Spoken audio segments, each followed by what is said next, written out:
for joining me this evening. And I'm going to go ahead and put in the chat a link to the document I am using for this presentation. This is a different sort of presentation. It is made with a different tool called Prezi, and it's similar to Google Slides. I just once in a while like to model something a little bit different, and we've all been doing a lot of Google Slides. If you are interested in this tool itself, if you're interested in the Prezi tool, there is a training just on Prezi later this week. There's nothing in the chat yet, it's coming. There's a training coming on the Prezi tool later this week, and it also includes a new feature in Prezi that I won't be using tonight because it doesn't really work for what I'm doing, but we'll train you on a new feature called Prezi Video, which could provide an alternative for the video, the recorded lessons that teachers are doing, if you're kind of looking for something that has a different look and feel and presents the information in a different way. So there's already a recording of that training in the hub as well if you can't make it. So I have now put a link to this session. You can save that link, you can bookmark it. The unusual thing about this is it's not Google Drive. So this is one that you might want to go back into the hub for or bookmark and so on. And I'll continue to look for a way to make it even easier for you to find. So today's session, this is actually a longer session. So this is a 90-minute session, and we will again be focusing on the work that we are doing around designing learning experiences for our learners when we are considering distance learning as the means through which they're going to be receiving their content, their information, their opportunities to practice, and so on. So as you can see from the screen, we're going to be looking at a couple of aspects today. So we're going to cover a lot of ground. I'd like to make sure to also clarify that there's no expectation that everything we do here this evening is like comprehensive and all that could be said on any given topic, nor is there any expectation that what we are doing today is brand new to all of you. You all come here with a lot of expertise. You come here with a lot of experiences, and hopefully you will be able to take away just maybe one or two new things that really work for you or resonate with the work that you're trying to do. All right, so I did see someone who said that they can't get the link to open. So let me just click on it to try again. I'm just clicking on it myself, just making sure. Yeah, okay, it does appear to work. You might try copying it and pasting it into Chrome browser, especially if you're not using Chrome browser. That could be the issue. So not sure, but just want to be sure. Also, just so you know, we are possibly going to be having thunderstorms here in my area where I'm at. I'm hearing the thunder outside right now. So if my power goes out or anything like that, do remember that at least there is a video of this in the hub already. I hope that, and Philip, if need be, I can work with you separately to make sure that you do access the link and are able to get it open if it does not work for you this evening. Okay. All right, so let's get started. We're going to go ahead and get started with the first section. As I said, we'll be looking at several components today: community, learning designed, practice makes better, assessment, and then there is a link to a recording. And a little bit later today, I'm actually going to edit that to include, see if I can add some more resources to that, but that's where you will find the recorded webinar. All right, so one of the things that hit, I think, all educators pretty strongly once we made this shift to distance learning was the need to continue the work we had already been doing in our physical classrooms to ensure that students felt that they were still part of a community, connected to a community, had a place in the community, had a voice in the community, and that their place and their voice in the community was both respected and valued. And again, as I said earlier, this is not intended to be kind of the end all and be all of this conversation, because I think we could probably do an entire professional learning series on building community. And I know that as we go into this summer and preparing for next year, we'll really be fleshing this out quite a bit more. But ultimately, students and teachers and everyone, we're just looking for ways to connect. So we want to be sure that we are connecting with our learners and giving our learners chances to connect not just with us, but also with each other as appropriate. And we've run into some challenges with that because sometimes with the tools that we have and that we're using, there are both pros and cons to all of our tools. Okay. Oh, I'm glad the link worked. Good. So in the easiest, most possible sense, sometimes the quickest way to kind of reinstate that sense of community is to actively promote their voices and promote their responses. So we want to just make sure that we do things that kind of encourage the students to be part of the community by asking them some questions. And I think a lot of us as educators started doing this right away. And even some easier questions we might look at are things like just how are they? How are they doing? What is something they are appreciating right now or valuing or liking or particularly enjoying right now? What aspects of school seem easy or easier as they move into this, as they were moving into this distance learning area? What is something new that they have done ever since this all started? What has been challenging for them and what questions do they have? We want them asking questions too. And there's so much more we can do here, and we're not even tapping into social and emotional learning, which is going to be a big need. And I can actually tell you it's going to be a pretty big area of focus as we look into moving towards next year. But just making sure that we are checking in with them on things in addition to the academic side, and giving them a chance to share their thoughts, their experiences, their questions, their joys, and to the extent that they are comfortable, the things that are challenging them. But to do that, we're going to want to harness some tools. And I'm going to share with you two different types of tools today. One is going to be tools that can be used kind of either in real time or asynchronously, in which students can see and or hear each other's responses and potentially reply to them. So that's where we're going to start in terms of how we can, in this distance learning situation, harness tools to facilitate that. Oh, no problem. Let me post the link again to the, there we go. We just had someone join us, and our support document is actually just a link to this presentation. So we can use Zoom, as many of us have been, to help students connect with each other, and we can make it possible for students to hear each other, see each other. We're learning how to do that in ways that also ensure the safest and best possible learning environment for all learners. We can use the question feature in Google Classroom. That question feature can be set up to where students can reply to each other. And they can't do so actually, and they can't even see each other's posts until they themselves post a response. So you could ask a question in Google Classroom using the question feature in classwork, and you can set it up to where the students can see each other's posts and then reply to each other. And you can use that as one way where students are practicing being a part of an online community. Another type of tool that we can use where the students can actually see and react with each other's responses in a variety of ways is Padlet. So I'm actually going to put this link in the chat, I'm going to put this link in the chat in case any of you would like to jump in and try it out. And you are welcome to do so. So just give me a second. I have to copy it and paste it and do all those good things. Hold on one second. And Padlet is essentially a digital bulletin board where the teacher is going to create the board. The teacher determines the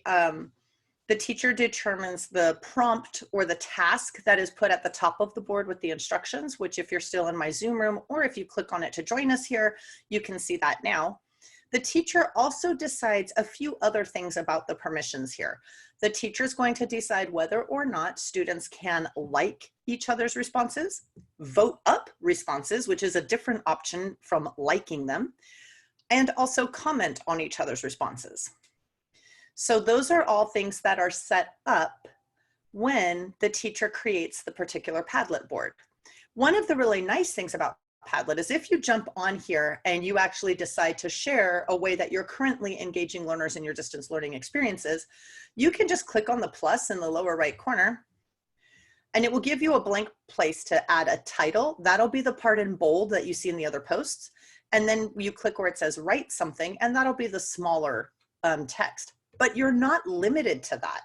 You can also click on the 3 dots and you can take a picture and share that. You can record audio. You can record your voice. You can even record your screen and do like a screencast thing and send that in. You can draw. So if you set up a Padlet, your students can do all of these things as well. And unlike Google Classroom and a few other tools, you actually also are able to determine in the permissions and the work that you do when you set up this tablet, you're able to decide if you would like to moderate the posts before the rest of the class can see them.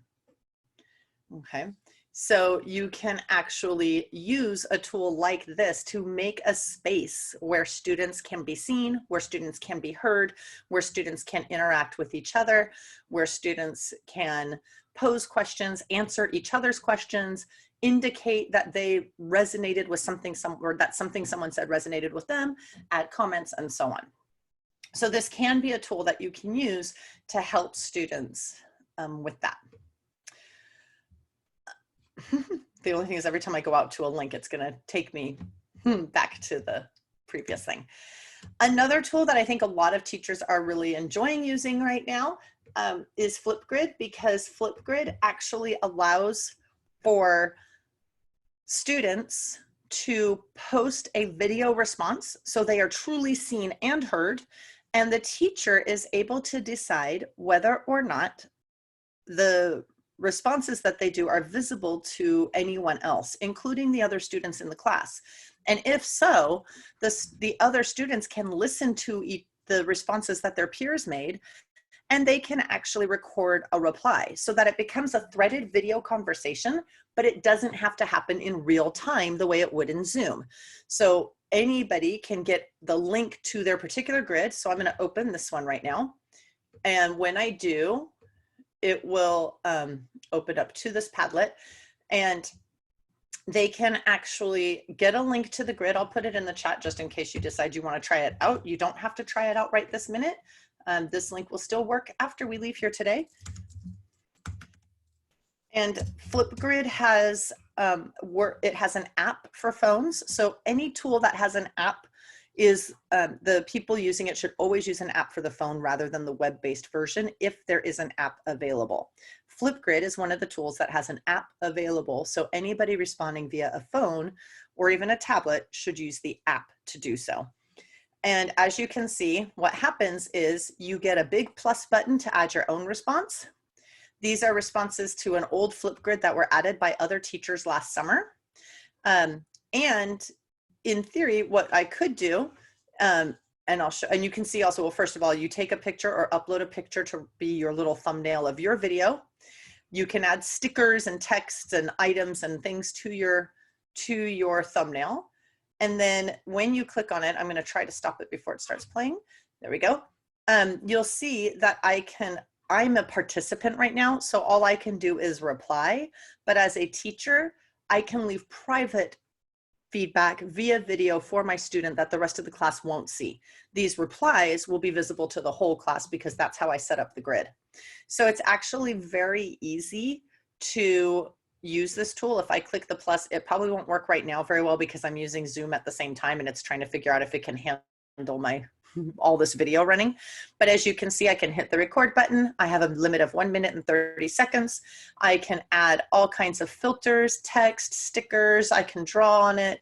I can add a whiteboard. I can do a photo sticker. So I can do all of these things as a student as part of how I respond to the task that was created in my Flipgrid board. So this can be a great way. It's great for community, and I will mention this with Padlet as well. It's great for community, and if you use it there as a community piece, you can come back to these tools later with different questions or different prompts and actually use them for practice and sometimes even assessment depending on what your task is. Flipgrid is completely free. Padlet is freemium. You only have 3 boards for free. And then after that, you do have to pay. So you can delete a board or even completely repurpose a board and clear out the responses and just use it over. But you do need to know that it does have a limit of 3 free boards in Padlet. Another way that you can have students connect with each other, not necessarily in real time, but being able to see each other's responses and respond to them in some way. And again, it's something you could use as a community piece and helping them feel connected and a part of the community where they have voice and where they're heard, or where their voices are heard and where they are seen. But it could then be returned to later with a different task in order to accomplish a more academic task if you would like to. And that's a tool that's not very well known called dot storming. So I'm going to put this dot storming grid up on our board here. Dot storming is similar to Padlet in that it creates kind of a bulletin board space. It's also similar to Padlet in that you can type or add photos. However, it does not allow you to add all the other cool things that Padlet can add. There's no audio recording or video recording built in. But if you have a recorded video from somewhere else, you can link to that as long as the link is available on the web. It doesn't allow you to upload a video from your device. So that video would have to exist somewhere on the web so that you could get a link. It is also similar to Padlet in that you can comment on each other's posts as long as the teacher sets that up as something they can do. And again, I'll actually share the link to this in the chat so that you can come back to it later if you would like to see it. You can open it anytime, as long as you grab it out of the chat before you go today.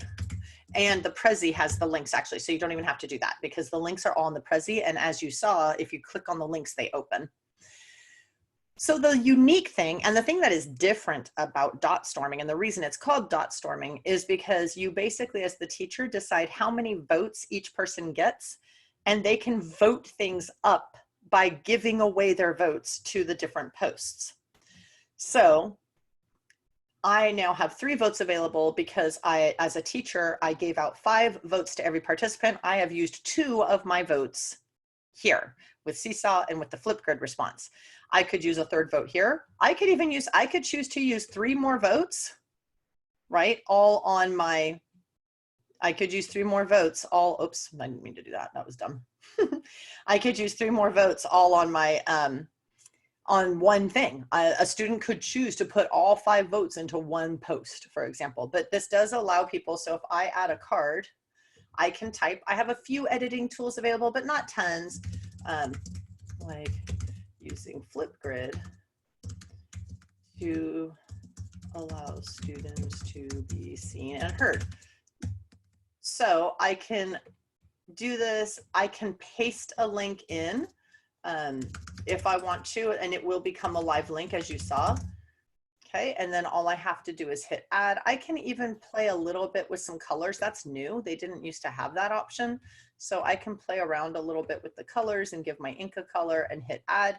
And now there's this card here that people can vote for.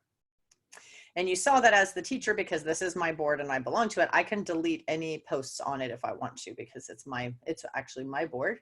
There are participants and there is a chat. So one thing you do need to know is the chat doesn't get turned off. I don't think, actually, when you create your board, you can turn it off. So I turned it on for this one because it was all adults, but do be wary or be careful, at least if you're turning it on with students, because like chat in any forum, like in Zoom, you can't take it back, right? Once someone puts something out there in the chat, it's visible by everybody. The other thing is in dot storming, there isn't a moderation. So if that's a concern with your learners, where you feel like you have some learners for whom they would not be able to make good choices, this might not be the best tool for them. And something like Padlet would be better because you can choose to have moderation available in Padlet. If you are having them vote up things, like you could actually collect their questions this way, and then students could vote up each other's questions.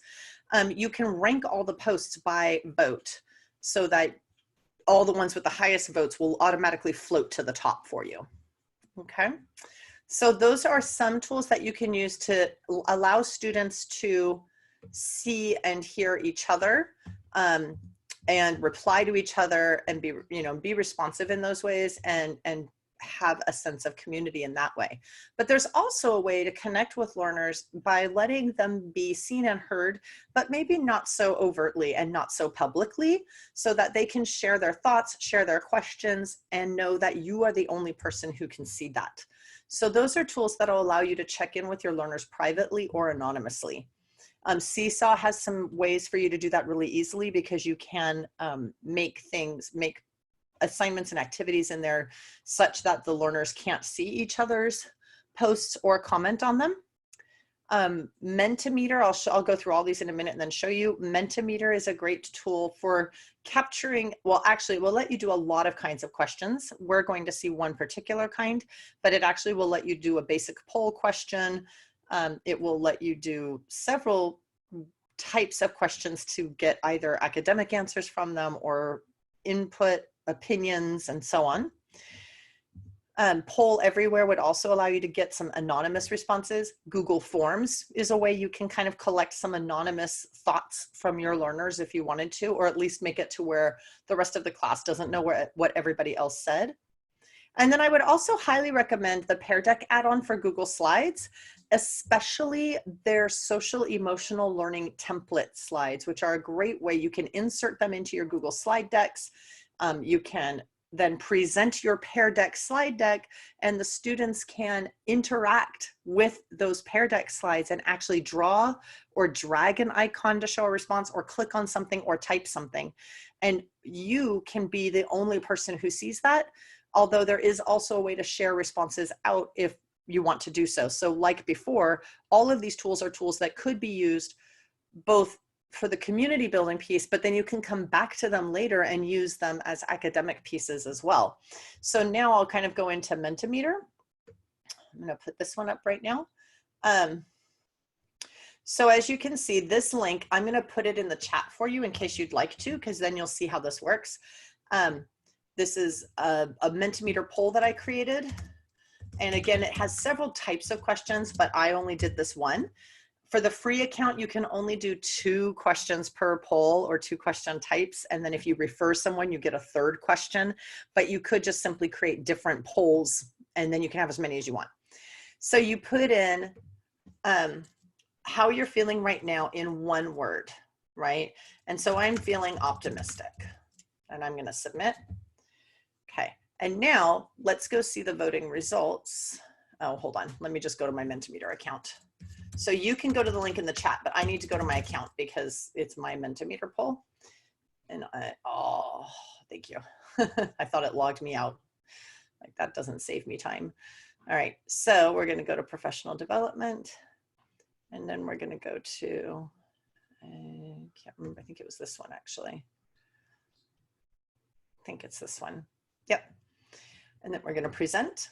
So if you were to click on the link I put in the chat right now, if you started typing a word, if you typed the exact same word as someone else, it can make that word bigger in the word cloud. So the biggest words are the words that were typed the most often. As soon as someone else types a new word, this cloud will change shape, but it actually depends on someone going into the chat and grabbing it and typing something so that you can see that.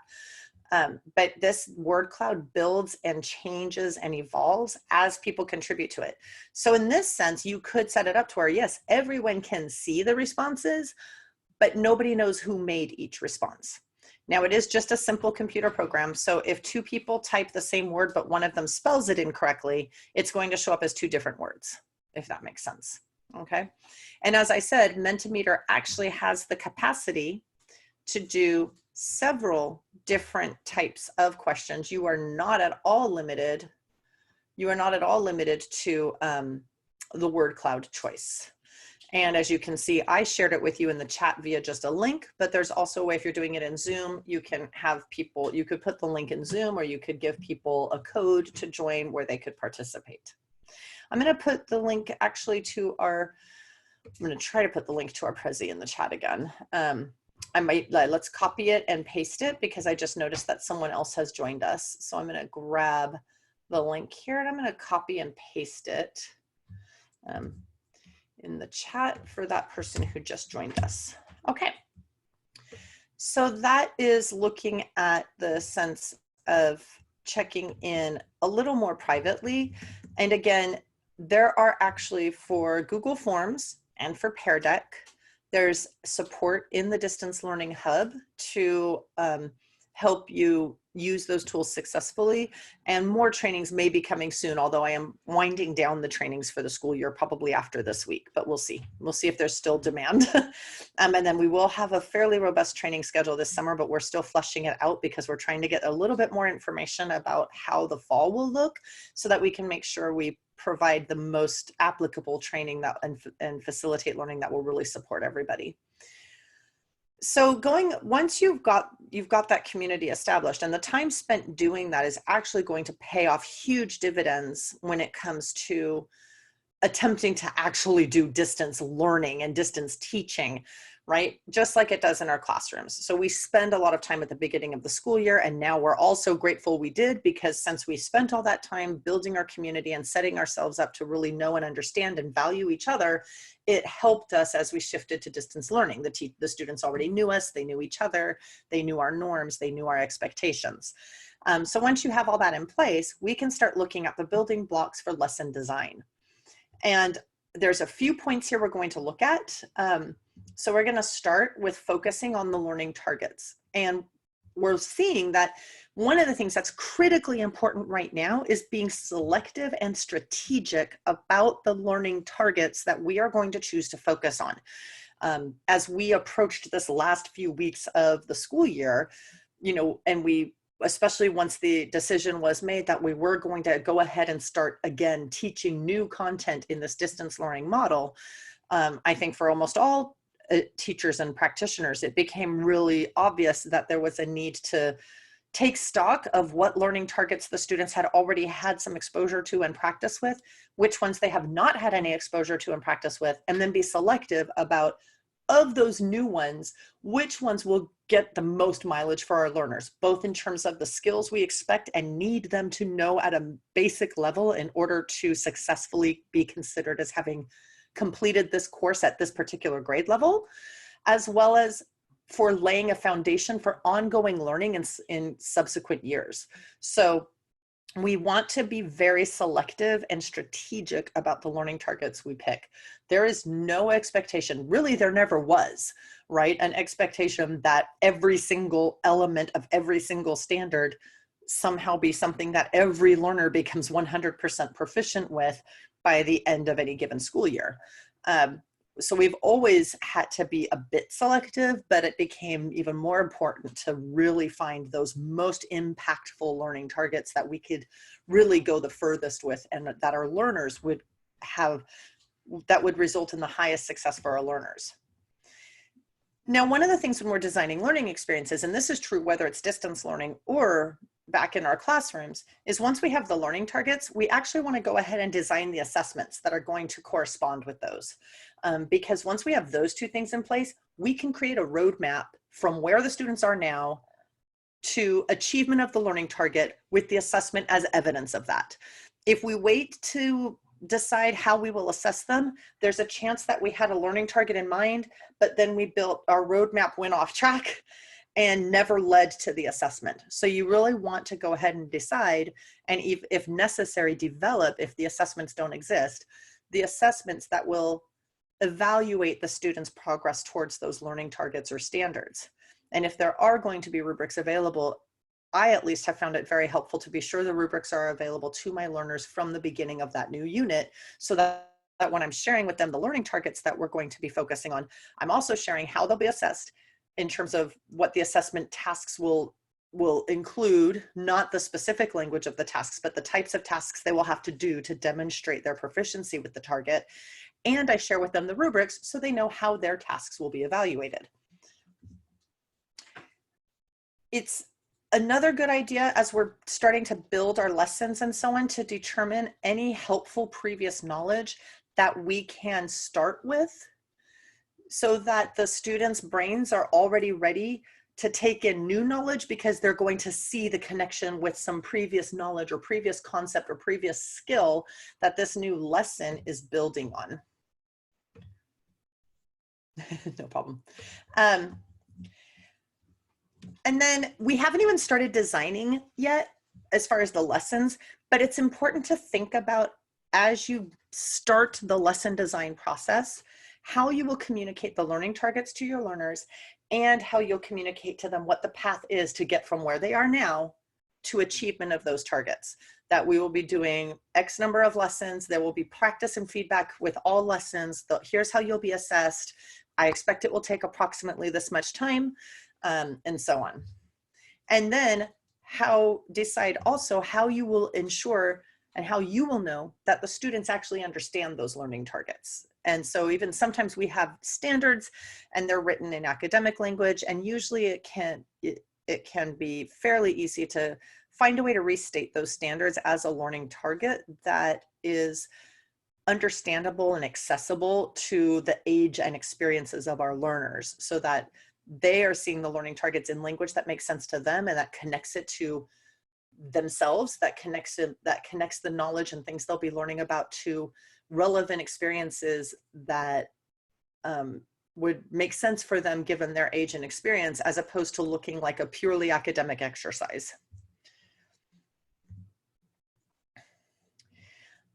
As we start to build the lessons, once we have the once we have the standards or targets identified, we know how we're going to assess them as well. And so we've identified prior knowledge that they'll need and that we're probably going to start with as part of how we hook them in and get them ready for this new learning. And we've started laying the path, and we're going to start designing actual new lessons. It's really important to keep in mind that even more so than in physical classrooms, the amount of time of each lesson is a critical factor to consider. Primacy and recency is something that you can actually look up. There's a lot of research on it. It has to do with the brains and neurons, and how neurons fire in order to store information and so on. And primacy says that, according to brain research, when there's information presented over a span of time, whether it's 5 minutes, 15 minutes, or an hour-long lesson, the first thing that the instructor says or does is one of the key things that students will remember.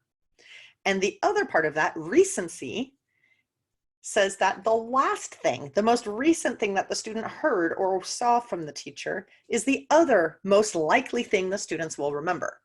So students, no matter how long and how amazing and how awesome our lessons are, students, just because of how the brain works, are most likely to remember the first thing and the last thing.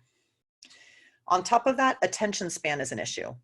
On top of that, we actually have zero control over our students' access to technology at any given time of day, and how long they can use a device, at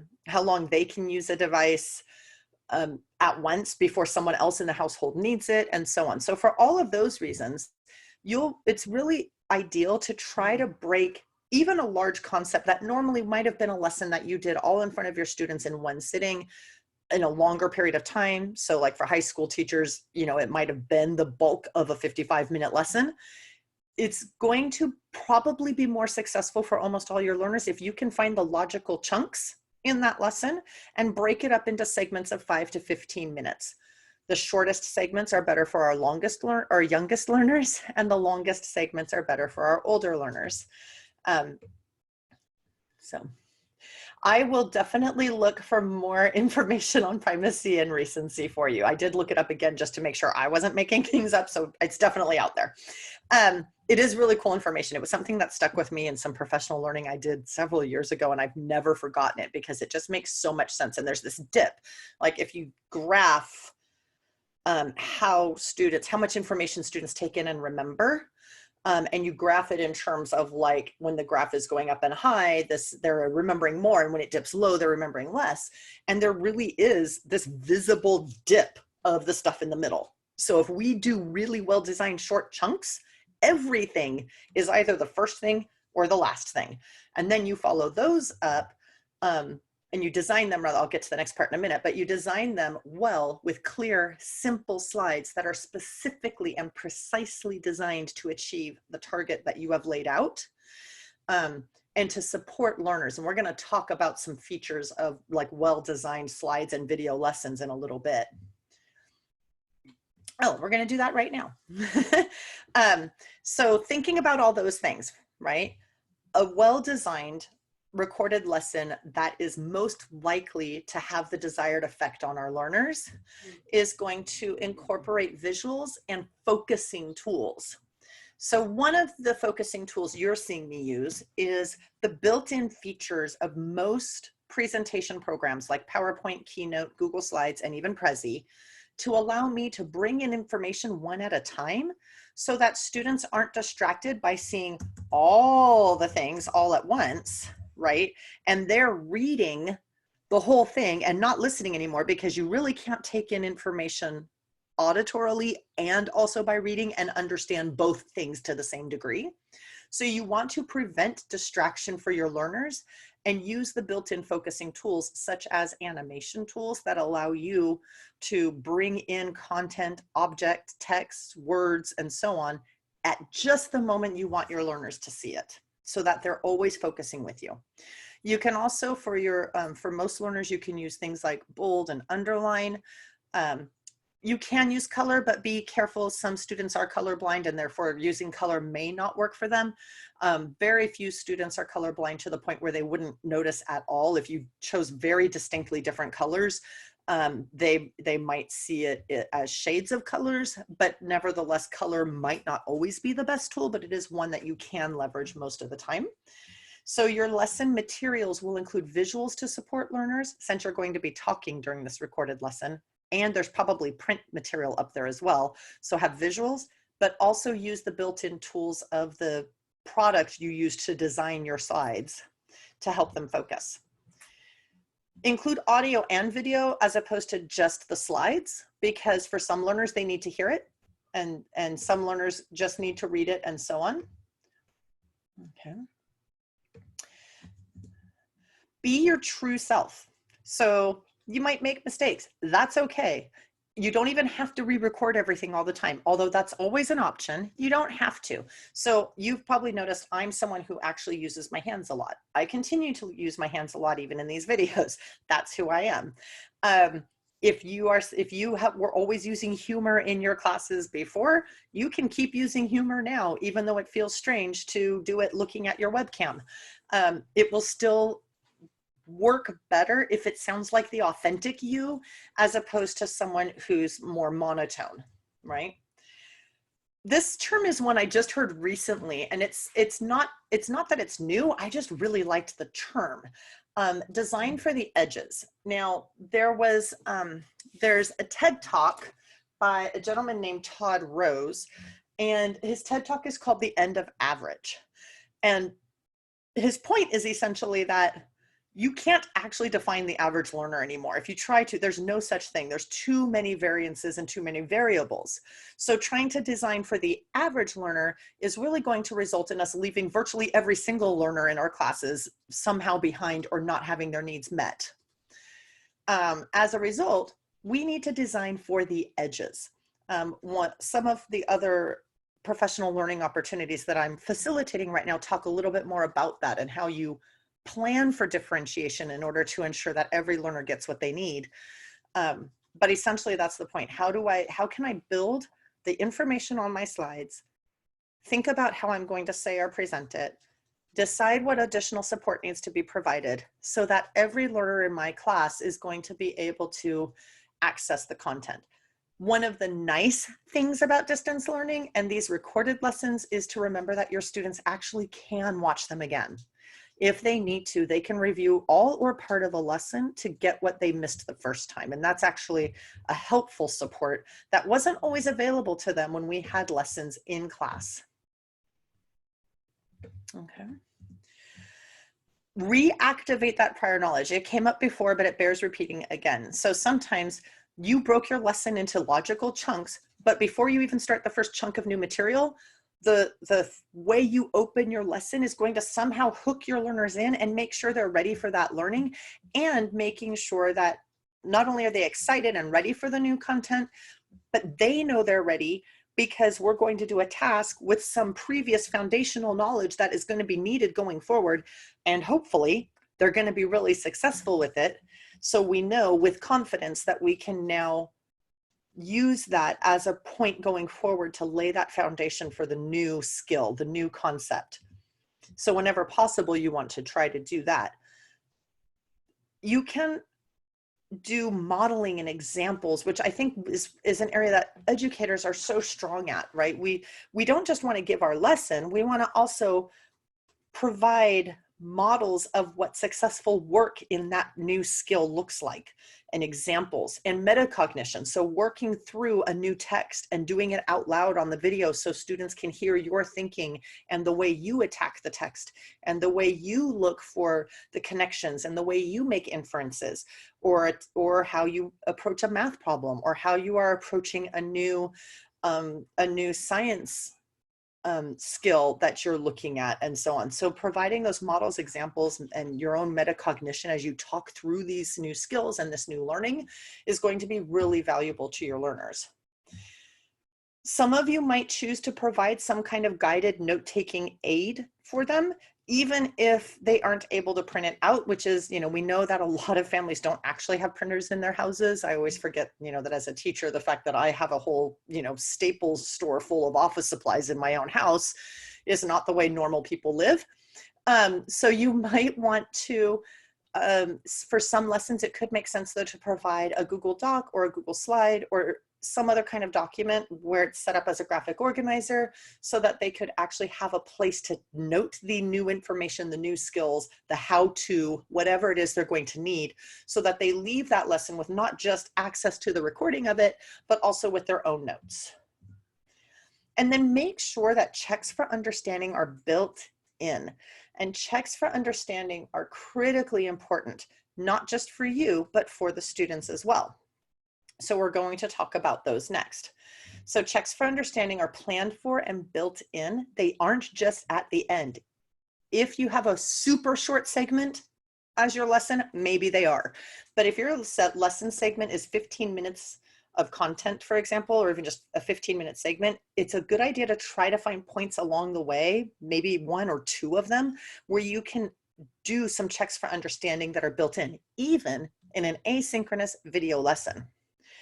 They are typically very quick, and you want to provide immediate feedback. So we'll talk about some strategies in just a second when we do the tools, so that the students know right away, even though you aren't there with them. This is a recorded lesson, but they got a check for understanding, they tried it, and they know if they did okay and what to do next if they didn't do okay. Do you want them to watch that segment again? Do you want them to go to a resource that you have for them? What do you want them to do? And in that way, it benefits both the student and the teacher, because some of the checks for understanding we will talk about will leave you with data as well about how they did, that you can then look at and draw upon for deciding your next steps as an instructional leader. But the students, when they do the checks for understanding and they get them right, they also know that they are ready to move on. They're ready for the next piece of the lesson. And that can actually be both really motivating and something that really supports them to continue their learning, which is an important aspect to online learning. We want to make sure that part of how we engage them is supporting them to both start learning and continue learning. So there are a lot of tools out there to check for understanding. I did include in your slide in this Prezi deck, so you can go to this part of it to get this link, a matrix that will actually show you a wide variety of tools with kind of a checkbox system, letting you know what kinds of questions you can ask in it, whether or not you can include video, whether or not you can include images as answer choices, whether students can draw their response, whether you can push it to Google Classroom, if it has paid upgrades. So you have all these things so that you can take a quick look and find the tools that are best for you. The other nice thing is on the left, you always have information on how to get help. And on the right, you have some additional notes just from me, from my own experiences with the tools to help you out. I keep trying to freeze this row, but it doesn't behave, but I'll try again. So I'll work on that again and make sure that that row freezes. But that matrix can help you if you would like to use online tools, because almost all of them can be set up to be used even if you are not in a live session. You can actually set them up. Some of them call it making it a homework assignment or making it independent practice. But there's a setting in almost all of them that will allow you to set it up to where students can do it whenever they happen to be on the computer, and you will still get all the data and they get feedback too. A super easy way to build in a check for understanding is if you're using some kind of slide deck, any kind, Google Slides, PowerPoint, Keynote, even this Prezi tool that I used, you can present some information on that first little mini chunk within your chunked lesson or video. And then when there's a good stopping point, your next slide can actually ask them to stop the video and answer a question or do a short task to work with the first bit of information you've presented. And that's a good start.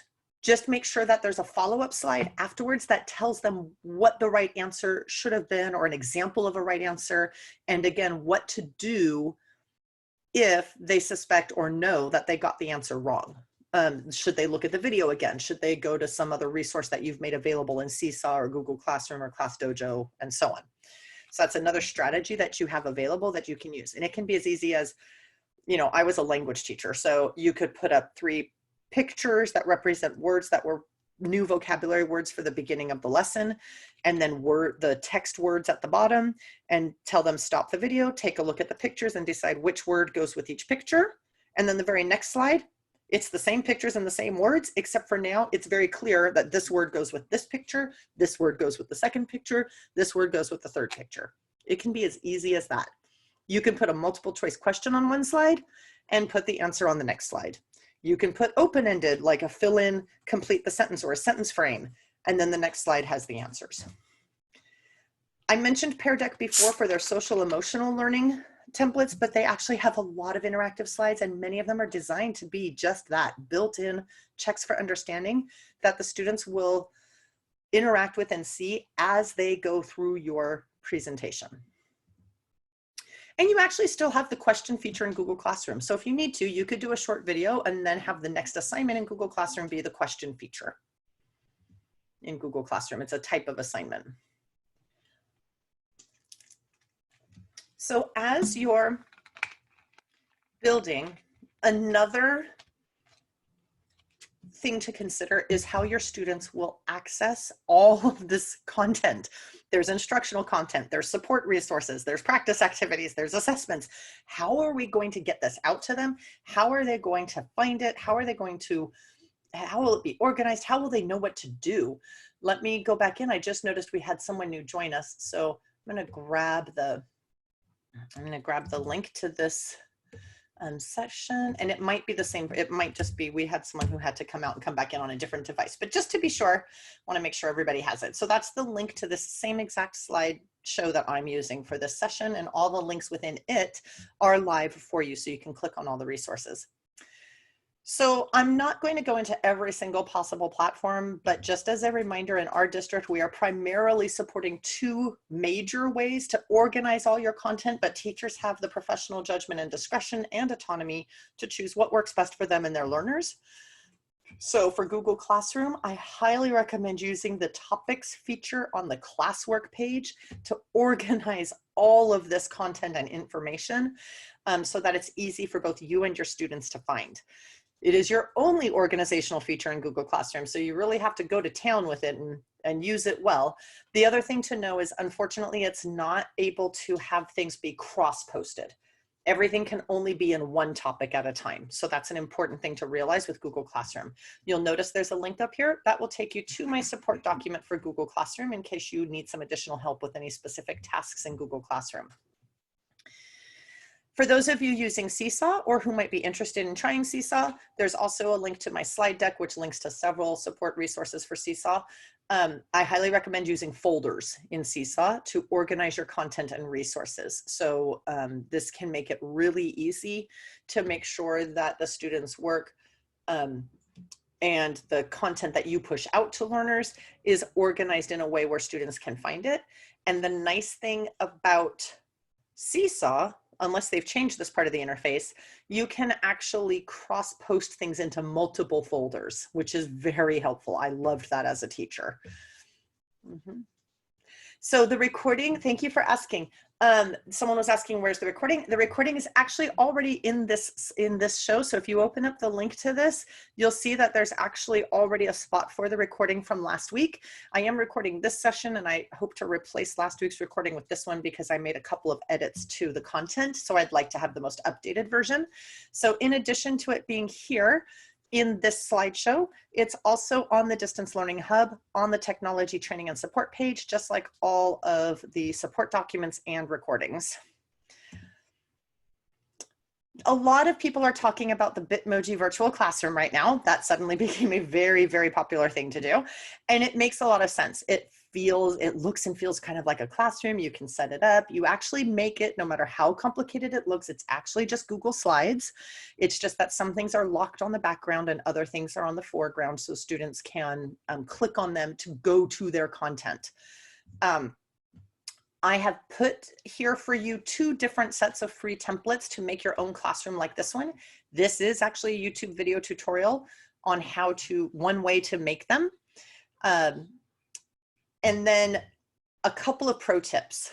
First of all, in Google Slides and also in Google Docs and in Google Sheets, there's something called Publish to Web. Most teachers don't notice it or use it, but it's actually in the File menu.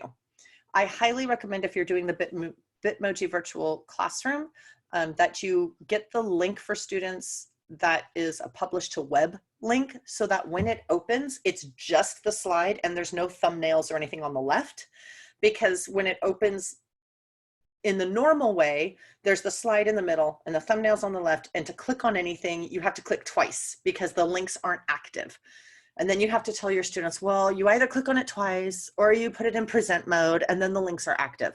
But if you use Publish to Web, which is in the File menu, it gives you a different link, and that link opens full screen. And now everything is clickable.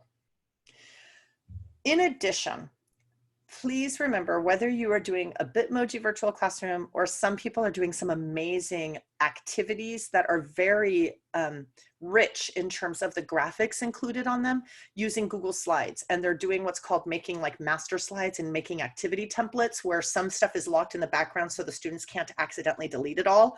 And other stuff is on the foreground so students can type or drag things and so on. Some of these items, a little bit like these Bitmoji virtual classrooms, are heavy graphics intensive. It turns out none of this isn't accessible to people who depend on screen readers. Also, things that are heavily graphics intensive are sometimes just difficult for our special education students or our students with special needs in general. So if you're going to do a Bitmoji virtual classroom, I highly recommend that your classroom include a little place that's always going to be in the same spot, and it's not too little so that they can't find it. That would be called the help desk. And that link, when they click on the help desk, it should take them to a nice, clean, just a Google Doc with a list of, here's the reading log for the week, here's the math practice link for the week, here's my morning message, and it's kind of standard and simple, and it's something that a screen reader could actually work with for those who need it, and for those who just are overwhelmed by the intensely graphic nature of some of these new tools, they can follow it easier and still accomplish all the same tasks and access all the same resources. It would be important to train your students and families to know that, you know, in each week, the help desk will always be located in this spot. You can click here if you prefer this format. Same with those Google Slides activities. Find some way to make it obvious how to get help, and so that that help takes them to a document that has a simpler interface, if that makes sense. Oops. Okay, hold on a second. And we're not going to watch that right now, but the video is there for you. So that was all about organizing the stuff and getting it to them. But now how will the kids know what to do once they get there? It's really important to be extremely precise. So precise in the tasks that you ask of them to do, precise in the purpose. Let them know, don't hide it from them. There's no reason to hide it from them. And very precise in the instructions. Yes, sorry, I'm reading a question that just came in. Yeah, I will try. I actually am going to talk a little bit about cheating in this meeting. So there is no easy answer, I'm sorry to say. So not everyone will like some of what we'll talk about, but we are actually going to talk about the cheating a little bit in this meeting because, of course, it was always a problem. It didn't exactly become less of a problem when students were literally left to their own devices in doing the work. So precision is going to be critical. Make sure students know exactly what the task is and why they're doing it and how to do it with instructions that are precise. So test your instructions. If possible, give them to someone else to read and try. Can the instructions be shortened in any way? Do so. This is one that I'm notorious for. I'm a language teacher. As it turns out, almost all language teachers really like words. I'm very verbose, so I'm constantly having to check my emails, everything, to try to reel it back in. So can the instructions be shortened and made more concise and more precise so that there's less likelihood of misinterpretation or misunderstanding? Because there's kind of that balancing act between providing all the information students could possibly need, but also making sure that there's not so much that they just get lost in the details of what to do. And as you look at the instructions for any given task or for how you want them to work with the instructional video or whatever it is, anticipate, think about, okay, if I know my learners, in many cases, most of our teachers have already taught for 1 year or more, 2 years, 15 years, 25 years, 30 years. You already know what questions are going to be asked. Go ahead and just answer them. Revise your instructions to answer the questions you know are coming. If you haven't tried that before, if it's a new activity, really try to predict what might be the questions I would get, and can I find a way to revise the instructions to go ahead and address that? In addition, it's really helpful to provide instructions in multiple ways, if possible. So there might be text instructions left in Google Classroom or in Seesaw. Those would be printed, essentially, they'd be text-based. You can usually attach an oral or an audio recording somehow. We're actually going to be doing later this week. I'm going to be repeating it twice, once after work, but also once during the workday for those who prefer to have their professional learning built into their workday. You just can't earn hours for it, on differentiation in Google Classroom. And so we'll be looking at how can we provide these instructions in multiple ways using Google Classroom, for example, as one thing. Provide a model or an example. Without giving away all the answers, like what does a completed activity look like and include? And especially important now because you aren't giving the instructions face-to-face in class. They can't just raise their hand and ask you a question. So remind learners how and where to get help if they need clarification on the instructions and how to do the task, as well as help on the content, what to do if they need to review. So if this activity is working on some specific concepts that were from the lesson, where can learners get help with those concepts? Because we want to make sure that our learners realize that there are resources available to them. And sometimes, I'm guilty of this too, it was posted in Google Classroom. Sometimes they need a more overt statement of where the help is and how to get it. And that's, again, particularly important now when we consider the fact that they aren't in front of us. We can't read their faces. They can't raise their hand. They receive the best of what we were able to offer, and we hope that they understand, and they're going to do their best in return. So you've provided a new lesson to them. They've had some checks for understanding. Now what can they do? So we're going to start looking at some practice opportunities for our learners, given that we're in this distance learning situation. So we're going to look first at multiple choice questions, which are frequent, easy to create, easy to grade, easy to give feedback on, generally speaking. So we want to just put some thought into the design of those multiple choice questions so that we can get as much out of the responses our students give as possible. Because if they're just clicking on A, B, C, D, we want to make sure those A, B, C, and D tell us something we can use about their thinking.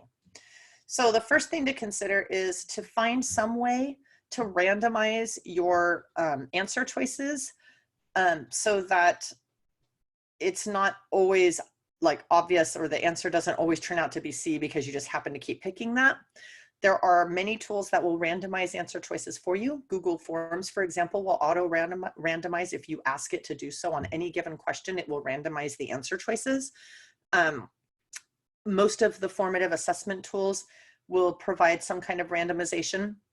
Another thing I used to do when I was teaching, even though I could have it auto randomize, I made it consistent for my learners by making all my multiple choice options that were text-based rather than image-based. They were in alphabetical order every time. And you kind of want that because you want it to happen to where sometimes 3 questions in a row, the answer is B. You know, you don't want it always to be predictable, like, well, it was A once, then it was C, then it was B, so the next one's probably D, right? You want to use the tools available to you to make sure that there isn't a pattern to the answers, so that the answers you're getting when they do give a right answer really do mean that they knew the information, at least as much as we could gauge using multiple choice, as we'll see in a minute. There's also, there are a lot of people just everywhere, when they create multiple choice questions, they include these obviously wrong answers. And those are fun, I guess, and to a certain extent, it, you know, learners are like, cool, I can rule that one out. I can learn that one out, rule that out. Let's go ahead and, you know, only look at the next 3 choices. The problem is they don't tell me anything. When a student does pick the obviously wrong answer, it doesn't tell me anything about the student's thinking or, you know, about the misconception they had. And so that goes right into what makes a good distractor. In multiple choice questions, the distractors are the wrong answers. And a good distractor should actually tell me something about the misunderstanding or misconception or gap in skills that the learners had that caused them to pick that answer, so that I can precisely provide feedback to help them remediate that gap in skill, gap in understanding, or gap in knowledge or misconception. If the choices that are provided don't give me any information, it's almost impossible for me to know what to do next for all those students who got wrong answers. All I know is there was a problem and the answers are wrong. So a lot of us already know, you know, if we look at math problems, right, and a student comes up with an incorrect answer, often the teacher can say, oh, well, that's because in this step of the problem, you forgot to do da da da da da da, right? So you're kind of looking for that. How can I predict the kinds of misconceptions, gaps in knowledge, errors, you know, gaps in the skill needed that would result in the kinds of errors that let me know if it is, you know, an error in a part of the process where they skipped a step versus a lack of understanding of the process itself, and what was supposed to be done, and so on.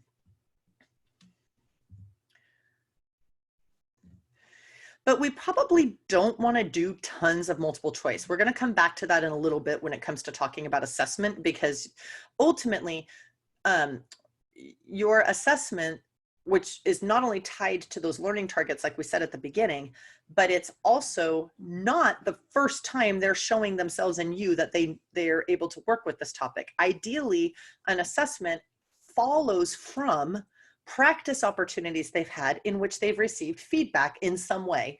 We're going to talk about that as well, but in which they've received some feedback, so that going into the assessment, it's just a chance for them to kind of officially have their skills and knowledge recorded.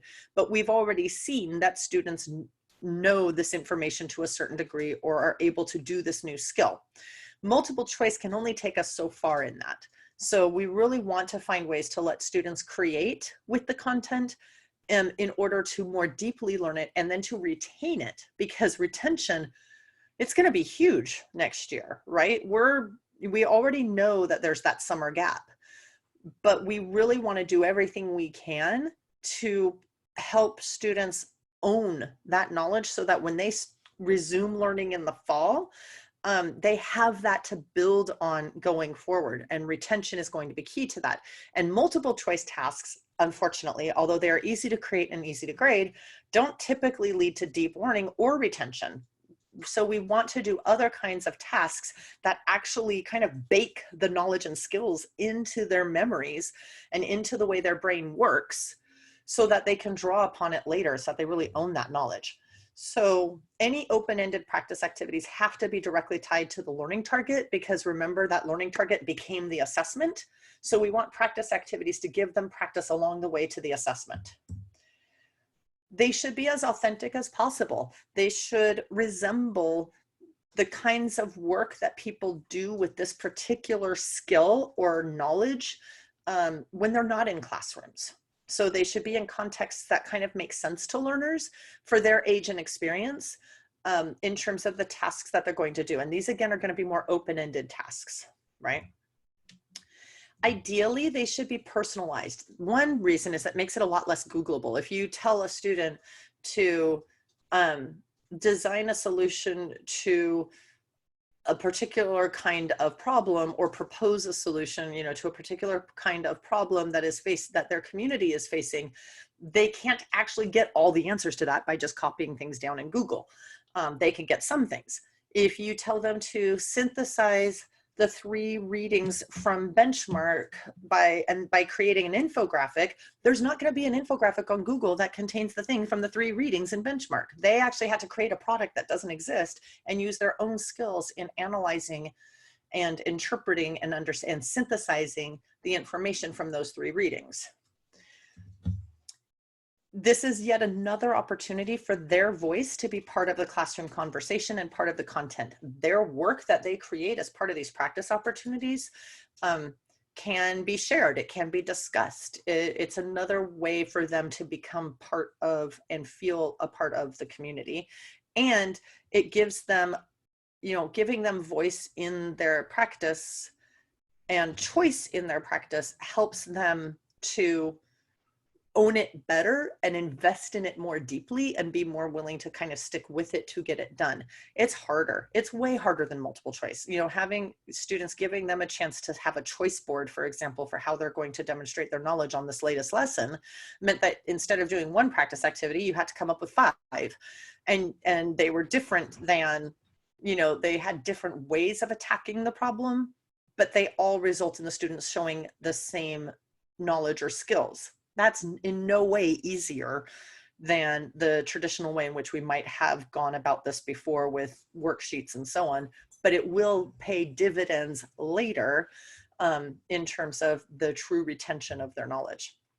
And as I said earlier, it is directly tied to the assessment.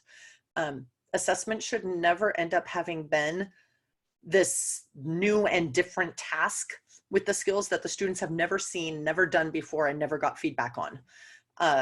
So you want the learning target and the assessment to be tied together, but along the way with the lessons, each lesson provides an opportunity to do a mini practice so that in an ongoing way, they're constantly practicing for that ultimate assessment in the same ways that they will be assessed. So if there's a certain kind of ways that questions will be asked about the readings, they'll get practice opportunities with those kinds of questions. If they're going to have to write an essay, they'll get practice with essays before they have to write the one that they're evaluated on, to make in a very simple set of terms.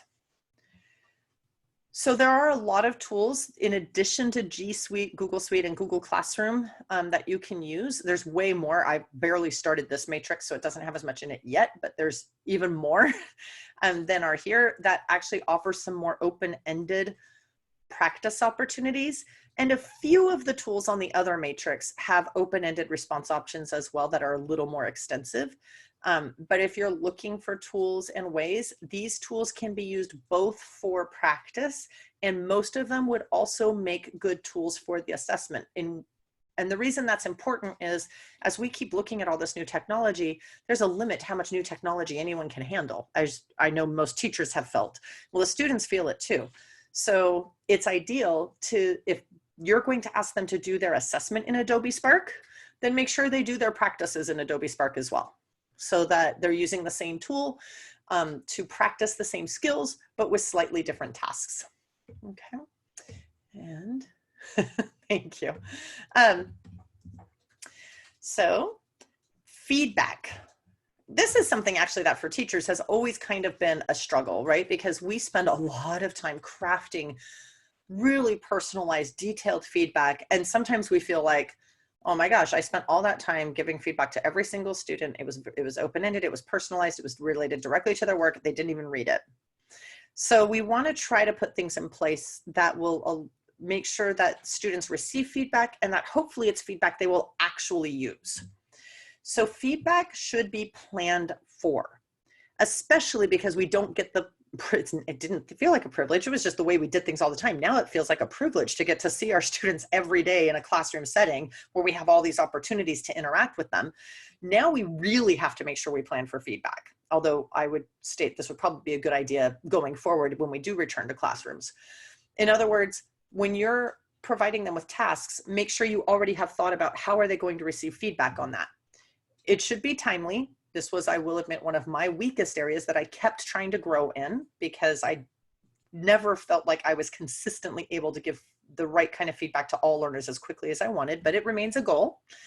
It should be actionable, meaning that it should provide learners with not only information about how they did, but what they should do next for them in their learning journey. So for students who struggled with the task, you know, you could have feedback that says, you know, that, oh, it looks like there was a misunderstanding here, but that doesn't tell them what to do to clear up that misunderstanding. So you want to try to find ways to provide feedback that tell them what their next steps are. And it's almost, I wouldn't say more important, but it's just as important for your learners who are doing well. You know, you have some learners who do well all the time, right? They've had good job written on their papers since they started kindergarten. And ultimately, they start to wonder, yes, but what can I do now? Because I've got this. So what's my next step? And that's, I've always found, you know, it's harder almost sometimes, right? To figure out what the next step is for those learners compared to learners who are struggling. It's, you can always say, well, I see where you're struggling. Here's a particular resource or activity that's going to support you there. But when you look at a learner who's doing really well, you want to look at exactly what it is in their work where they are doing well and how they can leverage that to go deeper or further in a specific way or in a way that resonates with their particular learning styles or interests. Or to learn more about a topic and so on, if they're interested just as an opportunity. Or if they excel in a lot of ways and they're fine, they're at standard in others, you can always provide support for how they could bring up areas that are fine, but not as exceptional maybe as some of their other work. And be strategic about your feedback. For example, this is where it comes back to the planning. You're going to plan for your feedback so that you can be strategic. Some of it could be automatic. Google Forms can give automatic feedback. So can many of the online formative assessment tools. So you can leverage that and you can be really precise in Google Forms. You can give one set of feedback for incorrect answers, including links to online resources to support them. And you can give a different set of feedback to correct answers. Maybe use peer review. So students will be reviewing each other's work and providing each other with feedback. We'll talk about that a little bit more in a second. So far we have automatic feedback, peer review feedback, self-assessment and reflection, right? So you're going to want to, are there ways where learners can actually look at their own work and give themselves some feedback and as well as some next steps that they can identify? And finally, what about the teacher? So notice we're trying to build in some ways for them to get feedback that aren't just me or you providing feedback to every single learner on every single assignment, right? Let's leverage some additional tools and resources out there to do some of the feedback work for us. Engage our peers, our student peers in helping each other, having students take some responsibility and ownership of their own work. And then when in the learning process will it be important for me to be the one who gives the feedback? And if so, which pieces of feedback are best for the whole class because it's a type of error or misconception that I'm seeing a lot? And which are the few, now we're down to a very small list of remaining feedback items that are going to go to very specific individuals. So we're going to look at some tools. For automatic feedback, Google Forms, online formative assessment tools, those all have a way to do automatic feedback. And then for peer review, definitely provide a rubric or at least some guiding questions for students to use as they look over each other's work. There is a tool online called PeerGrade. I believe the website is peergrade.io.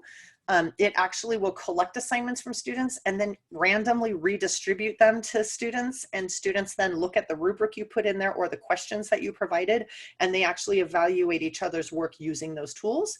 And you can even set it up for a 2-cycle review where it goes out once, they get feedback, it comes back, they revise, it goes out again for feedback, and so on. And then Google Docs and the collaborative features, you could actually have them share with each other and give each other feedback using the built-in tools we already have in our system. And finally, as someone mentioned, turnitin.com, which isn't just a plagiarism checker, although that's a big piece of it.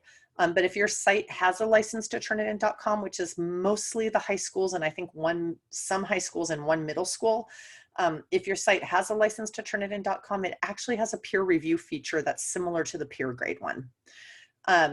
So there are some tools that you can leverage to help you with that. Whew. All right. That's why I said this one was 90 minutes, right? I'm on my last section, 10 minutes to go. Okay. So the last piece is the assessing in a remote and digital setting, getting that evidence of their learning. So you want to design your assessments to measure those learning targets that you identified at the beginning. Now, fortunately, you probably did the two at the same time. You selected your targets or standards and immediately said, if that's the target, here's what the assessment's going to look like. In some cases, you'll use publisher created assessments. In other cases, you might be opting to create some of your own assessment items. Assessments follow practice that they received feedback on of some kind. Okay, so assessments are not a one-shot, never seen this before, never did a task like this before, even though we've been talking about this skill, we've practiced this skill, but now this assessment looks completely foreign to me. We'd rather see students will do better if assessments are practiced items, that not the exact same task, obviously, but practicing those skills in the same way that they will be assessed on those skills, if that makes sense. And so when doing so, you'll want to consider some open-ended tools when possible, such as Flipgrid, Seesaw, G Suite, Google Docs, Google Slides, Google Drawings, and so on, so that when they are practicing and being assessed, you're getting additional information beyond what multiple choice can tell you. Oh, and that's why I wasn't done with the tools. Adobe Spark. So there is support in the Distance Learning Hub, by the way. If you haven't seen Adobe Spark, all of our students have access to it and all of you have access to it. So Adobe Spark is actually 3 tools: Adobe Spark Post, Adobe Spark Page, and Adobe Spark Video.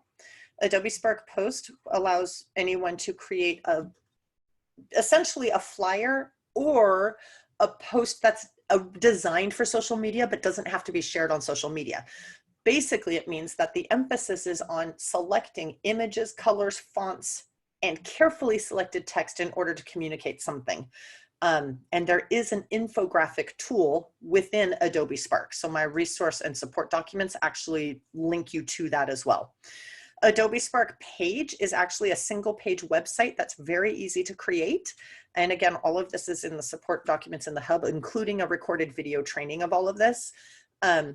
But for students who have been doing some exploration of a broad topic with a lot of components and aspects to it, they could synthesize all of that knowledge into an Adobe Spark Page, single page website that includes text, images, video, links to other sources, and so on. And then we'll talk about that single point rubric in just a second, but assessment should be meaningful to them. It should be something that they actually see as a natural follow-up to the lessons and practice, and a natural next step before going on to the next part of the process, and as something that's more than purely an academic exercise, because they've seen and learned about and experienced the connections between this content and the way this information is used in the world outside of classrooms. And that actually kind of connects to engaging. It should engage them. I very rarely, but I loved it when it happened. I had students who actually left classes from an assessment talking about how much they liked it because they learned something while they were doing the assessment. So, and that's what we want. We want them so engaged in the assessment, they almost don't notice they're assessing. And I've had that happen too, where students asked, wait, that was it? Yeah, that was all I needed for you to demonstrate what we're working on right now. That was like what we practiced. Yes, it was. That was purposeful. A single point rubric. So when you're assessing, and we've talked about using rubrics, it actually, as most teachers have found, it's really challenging to write a rubric that accounts for all of the ways in which students can both exceed the learning target and not quite meet the learning target. No matter how carefully, it's pouring here right now, by the way, no matter how carefully teachers write the rubric, and we can spend hours on them, as soon as the student work comes in, those students found a way to either miss the mark in a way that wasn't accounted for on the rubric, or exceed the mark in a way that wasn't accounted for on the rubric. So some people find that the single point rubric might actually be more helpful, because we have a really easy time identifying exactly how meeting the standard looks. That seems pretty clear to us. Sorry, my dog is actually hiding under the desk and he's 110 pounds. Okay, I guess he doesn't like the rain. It's fairly clear what meeting the standard looks like. The ambiguity comes in exceeding and not quite meeting the standard. So if you do a single point rubric, you can highlight the areas where the students met the standard and then only have to take notes for the evidence of where they exceeded or where their areas of improvement are. So it's just something to think about. No requirements. Obviously, teachers are going, you want to use your professional judgment and so on, as absolutely, but it's just something that you might find helpful. So I want to just share that with you. Okay, and I think, here we go. I said I would talk about this, and we're wrapping up here, so I'm glad because we're just about at the end here. What do their responses really tell me? This is where trying to find a way to personalize and do open-ended tasks that are less Googleable is going to be really important, because as it turns out, we know almost nothing about how they're assessing right now. For example, do they have access to only one device? We don't know that. Even if we thought we locked down a device, which we can only lock down the ones that the district owns anyway, they can use another device at the same time. We don't know how many devices they have. Are they able to open other tabs while they're doing it? Are they able to contact others for support? We just don't have them in our classes right now. So it's really difficult to be sure that everything they're doing is exclusively their own work. And that's where the task design becomes critical. But even then, there's no quick answer. So we look at the cheating and we know it could be a problem. So some things to consider when you're trying to deal with cheating, especially in this online environment where it seems so much easier, and it is easier. Why are they cheating and exactly how? Both are important, because if we can figure out why, we might be able to address the root cause. And if we can figure out how, maybe we can address it depending on what it is they have access to. What about the assessment itself?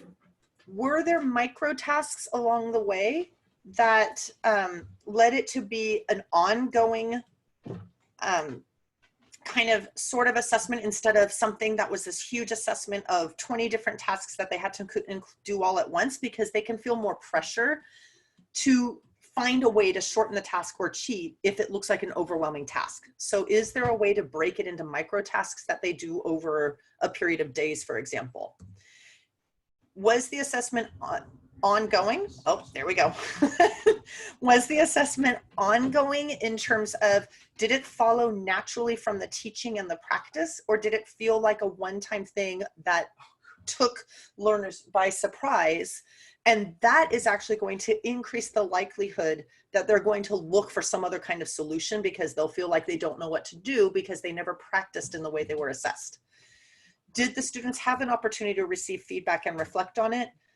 And finally, especially for open-ended tasks, one suggestion I heard that might be useful is to include in your rubric an item called appropriate use of online tools when applicable, right? so that if there is inappropriate use happening, there's actually a place in the grading to mark it, not just the whole plagiarism and getting a 0, but it's called out to students right away that if there is a place for you to go search online tools as part of the work you're going to be doing, it is expected that you do so only in an appropriate way, that you cite those tools that you consulted appropriately, and therefore it is part of this assessment that you use online tools as appropriately when needed, and when you do so, you cite them. And then this will take, the webinar is the last piece of the training, and I'm gonna be hopefully uploading a different webinar soon. When you bring up the issue of cheating in the elementary setting where it's parents doing a lot of the work, whenever possible and as early as possible and as often as possible, do work that requires students to do their own writing in their own voice as practice, preferably without a grade, but for feedback. So there's no harm, no foul if they struggle. Why? Because that gives you multiple examples of their voice, how they write, how they use content, how they relay information, so that when there's an obvious difference between their responses and the way they normally respond, it will be at least a little bit easier to have evidence to deal with that. And with these online tools, we're going to have a lot of evidence because they're constantly having to turn things in. If you're going to have them do a video-based assessment, make sure they do several video-based open-ended activities for just practice and feedback. Again, so that when they record their video later, it will be clear to you if that is the way in which your students have normally communicated and presented information and shared their knowledge. It's not a cure. I understand that completely. It's just all the things we can think of to do at this point in time, given everyone's access to technology. Are there any, every time you try to change, it's not even just trying new technologies, but every time you try to change an approach, do reading comprehension and analysis in a different way, have students engage in group work and so on. Every time we try something in a way that's different from how we've done it, we have to give ourselves grace for the simple fact that even if we read up on it, learned how to do it, understand it, and are excited about it, it's still likely to have glitches and hiccups the first time or even 2 times that we do it. So thank you so much for coming, everybody. I'll send the report to our clerk so that you can all get your attendance recorded, and I really appreciate everything you're doing, and especially taking extra time on an already long day. So thank you so much.